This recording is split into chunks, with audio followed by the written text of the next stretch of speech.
Guys अभी social media पे खेसारी लाल यादव का एक वीडियो रिलीज हुआ है, वीडियो आउट हुआ है जो कि उनके जिम का वीडियो है। और ये वीडियो जो है उस पर काफ़ी निंदा हो रही है। और कहीं ना कहीं हमारी भोजपुरी जो है वो एक भोजपुरी कलाकार की वजह से, जो कि अपने आप को बहुत ही बड़ा समझता है, अपने आप को सुपरस्टार ट्रेंडिंग स्टार समझता है, उसकी वजह से हमारी भोजपुरी बदनाम हो रही है। और कहीं ना कहीं यहाँ पे ये जो है वो अपने आप को बड़ा बनाते हैं, बड़ा बताते हैं और खुद को मतलब कि भोजपुरी को रिप्रेजेंट करने वाला बताते हैं कि हम जहाँ जाते हैं भोजपुरी हमारी वजह से जानी जाती है। लेकिन इस तरीके की हरकत कहीं ना कहीं हमारे भोजपुरी को शर्मसार करती है।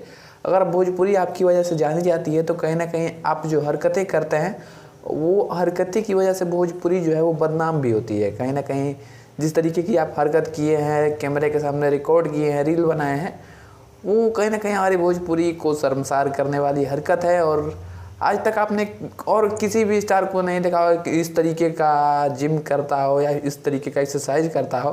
ये मतलब कि पूरा सोशल मीडिया छाप चुका है और कहीं ना कहीं हर लोग, हर कोई ये सवाल पूछ रहा है कि ये कैसा एक्सरसाइज है। एक तरफ आप खेसारी लाल यादव जी राजा राम जैसा फिल्म करते हैं जिसमें आप राजा राम का किरदार निभाते हैं और बताते हैं कि हम श्री राम के आदर्शों पे चलने वाले हैं और हम श्री राम के ऊपर फिल्म बनाए हैं, श्री राम के आदर्शों को अपने फिल्म में दिखाए हैं। और दूसरी तरफ ऐसी हरकतें करते हैं, कहीं ना कहीं आपको फॉलो करने वालों में यंगस्टर्स की संख्या ज़्यादा है, छोटे छोटे बच्चों की संख्या ज़्यादा है, हम जैसे लोगों की संख्या ज़्यादा है। 18 साल से छोटे छोटे बच्चे भी आपको देखते हैं। और मतलब कि उन बच्चों में क्या संस्कार जाएगा कि जिस हम सुपरस्टार को फॉलो करते हैं, या फिर आपके घर में भी दो बच्चे हैं, आपकी बेटी है या फिर आपका बेटा ही है, वो जब इस रील को देखेंगे वो क्या सोचेंगे कि जिस तरीके से आप एक्सरसाइज कर रहे हैं खेसारी लाल यादव जी, अगर आपके खून में इतना ही ज़्यादा उबाल है, आपके अंदर इतना ही ताकत है, तो आप उतना केजी का डंबल उठाइए जितना केजी का आप आकांक्षा पूरी को उठा रहे हैं। उतना केजी का डंबल उठाइए, 50 केजी 60 केजी एक बार में उठाइए और तब दिखाइए ताकत कि हाँ हम भी जिम करते हैं, हमारे अंदर भी ताकत है। तो कहीं ना कहीं लगेगा कि हाँ हमारा स्टार जो है वो जिम कर रहा है और अपनी बॉडी पे काम कर रहा है। और ये जो आप किए हैं ये भोंडुआगिरी है, ये जिम नहीं है।